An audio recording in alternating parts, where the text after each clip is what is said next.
The world is a big place, and searching for oil and gas in it can be like trying to find a needle in a haystack. Possibilities can be significantly narrowed, however, if you know where to look. And to know where to look, you need to know where oil and gas come from.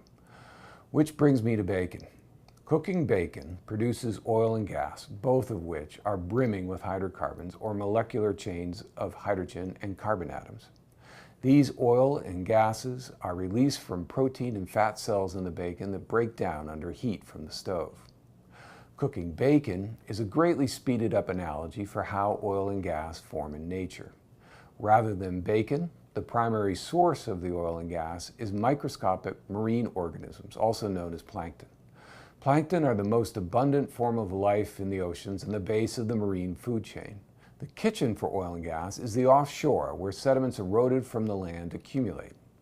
However, oil and gas formation will only begin when the marine life in this region is so abundant that a significant fraction dies uneaten and accumulates on the seabed, along with sediments coming off the land.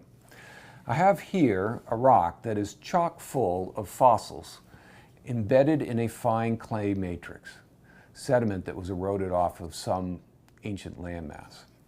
It is this type of layer from which oil and gas first forms. As this layer over time is buried under more and more sediments, pressures and temperatures can rise to the point that they break down the organic matter, cooking it and releasing the oil and gas it contains. For this oil and gas to ultimately be economic to extract, it must be trapped in the subsurface and accumulate in large volumes. Determining whether a region meets all the conditions required for an economic accumulation of oil and gas demands a lot of information.